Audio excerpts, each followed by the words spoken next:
पुण्यात 48 तासात 14 जणांचा संशयास्पद मृत्यू।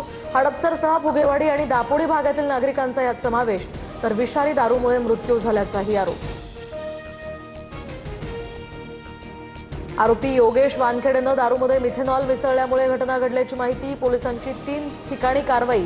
विषारी दारूचे सॅम्पल्स घेण्यासाठी फॉरेन्सिक टीम दाखल। पुण्यातील विषारी दारूच्या मृत्यू प्रकरणाची मुख्यमंत्री फडणवीसांकडून दखल। गय करू नका, कठोर कारवाई करा, फडणवीसांचे पोलीस आयुक्तांना आदेश। सूत्रांची माहिती, या प्रकरणामध्ये आतापर्यंत 8 जण अटकेत।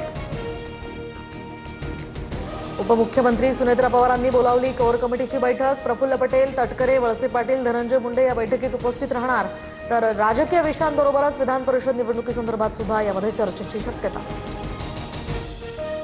विशिष्ट व्यक्तीला अन्नधान्य पुरवठ्याचं टेंडर देण्यावरून पार्थ पवार आणि भुजबळांमध्ये खडाजंगी।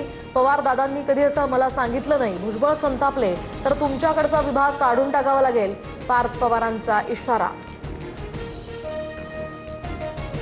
खासदार पार्थ पवारांनी राष्ट्रवादीमधील काही मंत्र्यांकडे टेंडर निधीची माहिती मागवली। गेल्या 6 महिन्यातील माहिती देण्याच्या सूचना, तर पार्थ पवारांच्या सूचनेमुळे पक्षातील वरिष्ठ नेत्यांची नाराजी।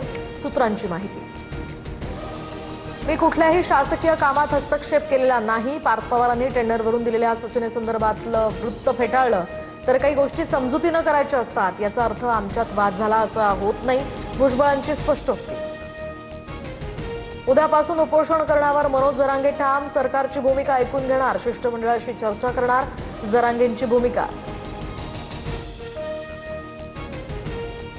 मराठवाड्यात 2.5 लाखांवर प्रमाणपत्र वाटप। मराठा आंदोलकांवरचे 95% गुन्हे मागे घेतले। सरकारची भूमिका समजून घेतल्यानंतर जरांगे उपोषण करणार नाहीत। काही गैरसमज असतील तर ते दूर करू, विखे पाटलांकडून स्पष्ट। भाजप नेते प्रसाद लाड यांची मनोज जरांगेंसाठी भावनिक पोस्ट। दादा, मी शब्द पाळायला येतोय, या तापलेल्या उन्हात स्वतःला त्रास करून घेऊ नको। मराठा समाजाला तुझी गरज आहे, लाड यांचं आवाहन।